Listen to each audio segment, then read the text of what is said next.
Hello बच्चों, नमस्कार। कैसे हैं आप सभी? आशा करता हूँ कि स्वस्थ और मस्त होंगे। तो इस वीडियो में हम फिजिक्स के स्पेशल प्रश्न देखेंगे। ये एमसीक्यू सीरीज सेकंड है आज फिजिक्स की। तो इसमें हम लोग 30 प्रश्न देखेंगे। ठीक है, कितने प्रश्न? 30 प्रश्न देखेंगे और उसका उत्तर भी। तो सबसे पहले प्रश्न से स्टार्ट करते हैं। जो हमारा पहला सीरीज ने देखा हो वो जाकर के आप लोग देख लीजिएगा। ठीक है। उत्प्लावकता से संबंधित वैज्ञानिक हैं। उत्प्लावकता से संबंधित कौन से वैज्ञानिक हैं? आर्किमिडीज, लुईस पास्चर, न्यूटन, इनमें से सभी। तो इसका आंसर क्या हो जाएगा? इसका आंसर ए नंबर हो जाएगा। क्या हो जाएगा? आर्किमिडीज जो है उत्प्लावकता के वैज्ञानिक हैं। एक कण का द्रव्यमान m तथा संवेग भी है p है। क्या है? द्रव्यमान को मास बोलते हैं और जो संवेग है p, इसकी गतिज ऊर्जा होगी। तो इसकी जो गतिज ऊर्जा होती है वो क्या होती है? p²/2m। क्या होता है? p²/2m। अगले प्रश्न की ओर चलते हैं। जब कोई वस्तु किसी द्रव्य में पूर्णतः या आंशिक रूप से डुबाई जाती है तो उसके भार में कुछ कमी आती है। ठीक है। तथा उसके भार में आभासी कमी उस वस्तु के द्वारा हटाए गए द्रव के भार के बराबर होती है। यह सिद्धांत किसने दिया है? तो ये सिद्धांत किसने दिया है? आर्किमिडीज का ये सिद्धांत है। किसका सिद्धांत है? आर्किमिडीज का सिद्धांत। ऑप्शन में क्या क्या है? बर्नौली का सिद्धांत, आर्किमिडीज का सिद्धांत, पास्कल का सिद्धांत या हुक का सिद्धांत। आंसर नंबर क्या हो जाएगा? B number. एक लिफ्ट में किसी व्यक्ति का प्रत्यक्ष भार वास्तविक भार से कम होता है जब लिफ्ट जा रही हो। एक लिफ्ट में किसी व्यक्ति का जो प्रत्यक्ष भार होता है वास्तविक भार से कम होता है। कब कम होता है? जब त्वरण के साथ ऊपर जा रही होती है, कि जब त्वरण के साथ नीचे जा रही होती है, कि जब त्वरण के साथ समान गति के साथ ऊपर जा रही होती है, कि जब त्वरण के साथ समान गति से नीचे जा रही होती है। ठीक है। जब लिफ्ट कहाँ जा रही होती है? समान गति से जब नीचे जाती है तब किस त्वरण के साथ जब नीचे जाती है? कि समान गति से ऊपर जाती है कि त्वरण के साथ ऊपर जाती है? तो आंसर क्या हो जाएगा? त्वरण के साथ जब नीचे कोई वस्तु जाती है तो क्या होता है? तो वास्तविक भार से प्रत्यक्ष भार जो होता है कम होता है। ठीक है। अगले प्रश्न की ओर हम लोग चलते हैं। अगला प्रश्न क्या है? जब एक पत्थर को चांद की सतह से पृथ्वी पर लाया जाता है तो क्या होता है? उसका द्रव्यमान बदल जाएगा। B number. उसका भार बदल जाता है परंतु द्रव्यमान नहीं। ठीक है। ऑप्शन नंबर सी, भार एवं द्रव्यमान दोनों बदल जाएंगे। ऑप्शन नंबर डी, न द्रव्यमान बदलेगा न ही भार बदलेंगे। हम आपको बताए थे कि जो भार होता है, ठीक ना, भार होता है बदलता है। क्या होता है? भार बदलता है। क्या होता है? पृथ्वी पर जितना रहता है उसका 1/6वां भाग क्या होता है? चंद्रमा पर होता है।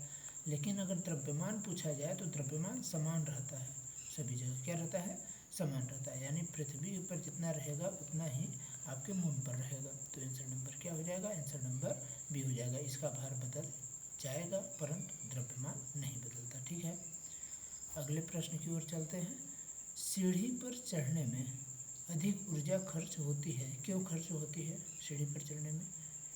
व्यक्ति गुरुत्वाकर्षण के विरुद्ध कार्य करता है, व्यक्ति गुरुत्व के विरुद्ध कार्य करता है, व्यक्ति गुरुत्व की दिशा में कार्य करता है, व्यक्ति कोई कार्य नहीं करता। तो इसमें क्या हो जाएगा?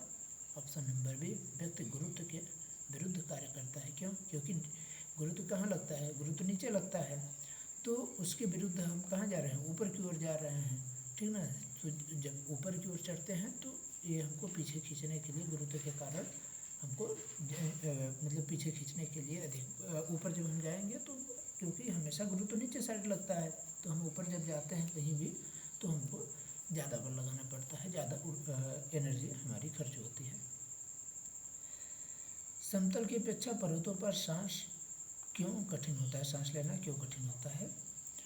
तो ऑप्शन नंबर दिया है, ऊंचाई के बढ़ने पर वायु दाब घट जाती है और ऑक्सीजन की मात्रा बढ़ जाती है। ध्यान रखिएगा, ऊंचाई जब बढ़ती है तो वहाँ पर वायु दाब घट जाती है और ऑक्सीजन की आवश्यकता बढ़ जाती है। ऑक्सीजन की आवश्यकता बढ़ जाती है। क्या? बी नंबर दिया है, पर्वतीय वायु भारी होती है और फेफड़े में भरी नहीं होती है। भरी नहीं जा सकती। ऑप्शन नंबर सी, पर्वतीय वायु अशुद्ध होती है इसलिए हम लोग नहीं ले पाते। उपयुक्त में से कोई नहीं, तो इसका आंसर क्या हो जाएगा? Answer number A. ऊंचाई जब बढ़ती है तो एटीएम, ठीक है ना, तो वहाँ पर वायु दाब जो होता है हमारा घट जाता है, ठीक है, वायु दाब घटता है। और क्या होता है, ऑक्सीजन की आवश्यकता, जब वायु दाब जहाँ पर कम रहेगा वहाँ पर हमको ऑक्सीजन नहीं मिलेगा, ठीक है ना, तो जब वायु दाब घटेगा तो हमको ऑक्सीजन लेने में वहाँ पर कठिनाई होती है, यानी ऑक्सीजन की आवश्यकता बढ़ जाती है, वहाँ पर ज़्यादा ऑक्सीजन चाहिए और ऑक्सीजन वहाँ ज़्यादा रहता नहीं, इसके वजह से क्या होता है, हमको सांस लेने में समस्या होती है। अगले प्रश्न की ओर चलते हैं। किसी वस्तु के आकार से बड़े आकार का आभासी प्रतिबिंब किसके द्वारा प्राप्त किया जा सकता है? ऑप्शन नंबर ए नंबर दिया है समतल दर्पण, ऑप्शन नंबर बी है अवतल दर्पण, ऑप्शन नंबर सी है उत्तल दर्पण, ऑप्शन नंबर डी है सभी दर्पण। तो इसका आंसर क्या हो जाएगा? ऑप्शन नंबर बी क्या होगा? ऑप्शन नंबर बी अवतल दर्पण क्या हो जाएगा? ऑप्शन नंबर बी अवतल दर्पण। अगले प्रश्न की ओर चलते हैं। हाइपरमेट्रोपिया दृष्टि दोष से पीड़ित एक व्यक्ति के लिए नेत्र से निकट बिंदु की दूरी 50 सेंटीमीटर है। उस लेंस की क्षमता क्या होगी? उसका उपयोग वह व्यक्ति 25 सेंटीमीटर की दूर पर रखी पुस्तक की स्पष्ट रूप से पढ़ सके। ऑप्शन नंबर ए है 2D, ऑप्शन नंबर डी है, मतलब यहाँ डी का मतलब डायोप्टर, ठीक है, डी का मतलब डायोप्टर होता है, तो ऑप्शन नंबर ए दिया है 2D, ऑप्शन नंबर बी है 3D, ऑप्शन नंबर सी है 4 डायोप्टर, ऑप्शन नंबर डी है 1 डायोप्टर। अब यहाँ पर क्या आप जब देखेंगे कि दूरी जो हमारा दिया गया है तो कितना दिया है? 50 दिया है, और क्या दिया गया है यहाँ पर निकट व्यक्ति के लिए नेत्र से निकट बिंदु की दूरी 50 सेंटीमीटर है, और यहाँ पर क्या दिया गया? वह व्यक्ति 25 सेंटीमीटर की दूरी पर रखी पुस्तक को स्पष्ट रूप से पढ़ पा रहा है, ठीक ना, तो यहाँ पर क्या हो जाएगा? 25 कटेगा तो क्या 50/25 ये हो जाएगा 2। आंसर नंबर हमारा क्या हो जाएगा? आंसर नंबर फर्स्ट होगा, ठीक है। आवर्धन द्वारा बने, अच्छा इस वाला प्रश्न को देखिए क्या होगा कि इसमें पूछ रहा है उस लेंस की क्षमता का अगर सूत्र मालूम होगा तो आप लोग इसको आसानी से हल कर पाएंगे। और लेंस की क्षमता के बारे में अगर आपको नहीं पता है तो आप जा कर के मैं वीडियो बनाया हूँ तो आप लोग उसमें देख लीजिएगा। अवतल दर्पण द्वारा बने प्रतिबिंब का रैखिक आवर्धन क्या होता है? ऑप्शन नंबर ए दिया है 1, ऑप्शन नंबर बी दिया है 1 से अधिक, ऑप्शन नंबर सी दिया है 1 से कम, ऑप्शन नंबर दिया गया है दिए गए विकल्प सभी। तो आंसर क्या हो जाएगा? जो भी विकल्प हमको दिया गया है वो सब सही है। क्या होगा? रैखिक आवर्धन क्या होता है? 1 होता है, 1 से अधिक होता है, 1 से कम भी होता है, ठीक है। एक संयुक्त सूक्ष्मदर्शी के अभिदृश्य एवं नेत्रिका की आवर्धन क्षमता के अनुसार M1 M2 है, तो सूक्ष्मदर्शी की आवर्धन क्षमता क्या होगी? यहाँ पर सूक्ष्मदर्शी की आवर्धन क्षमता पूछ रहा है, तो सूक्ष्मदर्शी की जो आवर्धन क्षमता है ऑप्शन नंबर हम लोग देख लेते हैं। ऑप्शन नंबर ए है M1 + M2, option number B है M1 × M2, option number C है M1 - M2, option number D है M1/M2। तो इसका आंसर क्या हो जाएगा? Answer number B M1 × M2।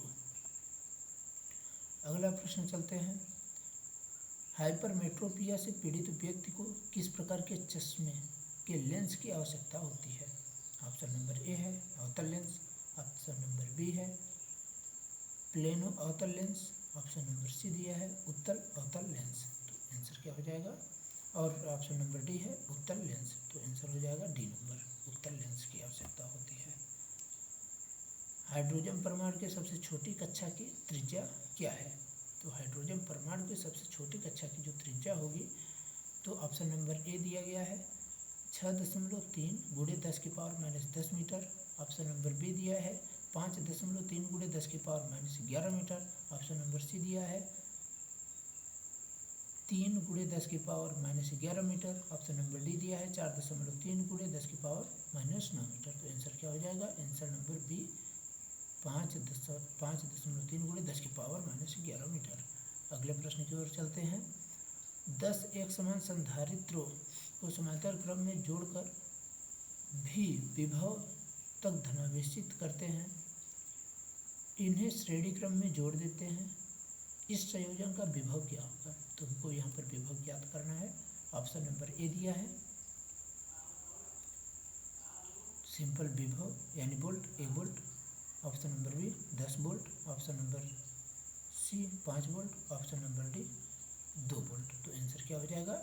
Option number B का 10 वोल्ट। अगर जिस भी क्वेश्चन का आपको समझ में नहीं आएगा कि उसका सॉल्यूशन कैसे है, अगर आपका उसका सॉल्यूशन चाहिए तो आप लोग कमेंट करिए, तो फिर इसका सॉल्यूशन भी आपको बता दिया जाएगा। ठीक है, चलिए अगले प्रश्न की ओर चलते हैं। P1 वाट भी वोल्ट, P1 वाट भी वोल्ट तथा P2 वाट भी वोल्ट के दो बिजली के बल्बों को समांतर क्रम में जोड़कर भी वोल्टता पर लगाया जाए तो कुल शक्ति क्या होगी? यहाँ पर एनर्जी के बारे में, पावर आपको निकालना है। तो हम इसका पावर कैसे निकालेंगे? तो इसका पावर निकालने के लिए P1 plus P2 watt, option number B, root में P1 P2 watt, option number C, P1 P2 upon P1 plus P2, option number D, P1 plus P2 upon P1 P2 watt. ठीक है, ये दोनों question एक ही हो गए हैं, मतलब यहाँ पर उल्टा वही दिया है, सी नंबर वाले में उल्टा दिया है, डी नंबर में उसी का उल्टा। आंसर क्या हो जाएगा? जब दोनों को हम जोड़ देंगे तो हमारा कुल शक्ति निकल आएगी। ठीक है, तो क्या हो जाएगा? P1 प्लस P2 वाट। अगले प्रश्न की ओर चलते हैं। दो विद्युत बल्ब ए एवं बी के रेटिंग क्रमशः 60 वाट 10 वाट है। यदि इन्हें एक ही स्रोत के साथ समांतर क्रम में जोड़ दें तब क्या होगा? दोनों में समान धारा बहेगी। ए में बी की तुलना में अधिक धारा बहेगी, बी में ए की तुलना में अधिक धारा बहेगी, इनमें प्रतिरोध के अनुपात में धारा बहेगी। तो आंसर नंबर क्या हो जाएगा? क्योंकि आप देख रहे हैं यहाँ 60 दिया है, यहाँ पर 100 दिया है, तो आंसर नंबर सी हो जाएगा। बी में ए की तुलना में अधिक धारा बहेगी। क्या होगा?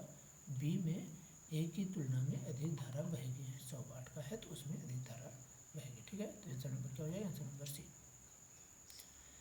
अगला प्रश्न दिया है, दिखाए गए मतलब जो चित्र है इसके अनुसार सर्किट में 4 प्रतिरोध जुड़े हुए हैं, 1 2 3 4। ठीक है, 4 ओम और 6 ओम के प्रतिरोध के माध्यम से विद्युत का प्रवाह क्रमशः क्या होगा? जो 4 ओम है और 6 ओम है, तो इसका विद्युत का प्रवाह क्रमशः रूप से क्या होगा? ऑप्शन नंबर ए है 2 एम्पियर और 4 एम्पियर। ऑप्शन नंबर बी है 1 ampere 2 ampere. Option number C है 1 एम्पियर और 1 एम्पियर। ऑप्शन नंबर डी है 2 एम्पियर और 2 एम्पियर। तो आंसर क्या हो जाएगा? 2 एम्पियर और 2 एम्पियर।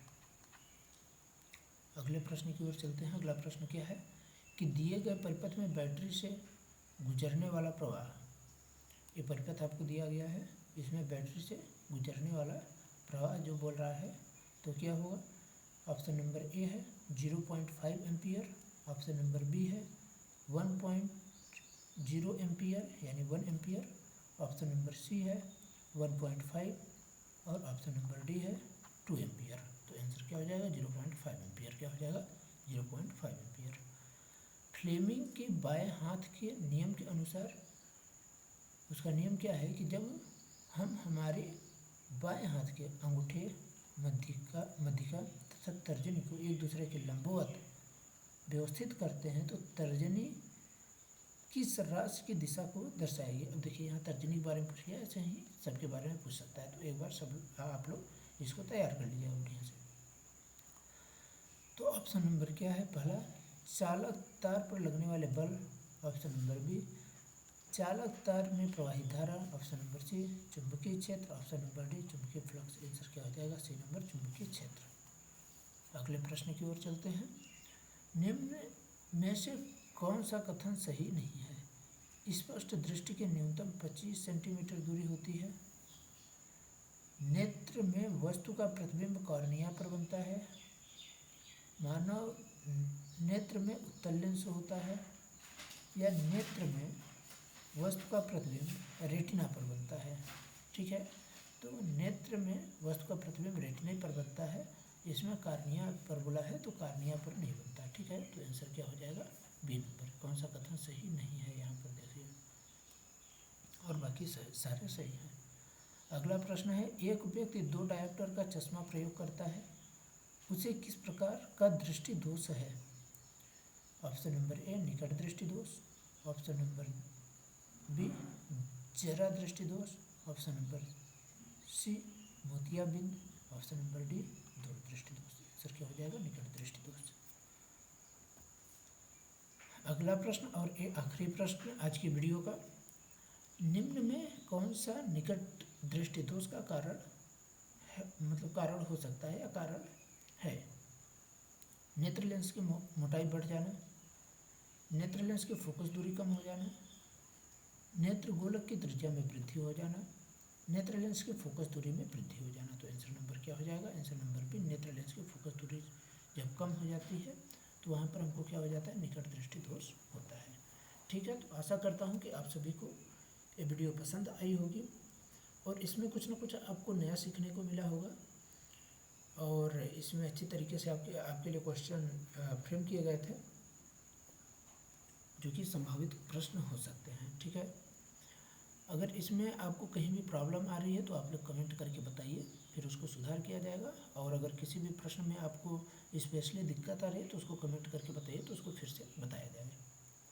ठीक है, आशा करता हूँ कि आप सभी को पसंद आया होगा। आप लोग इस वीडियो को लाइक कर दीजिए और चैनल को सब्सक्राइब अगर नहीं किए हैं अभी तक तो उसको सब्सक्राइब कर लीजिए।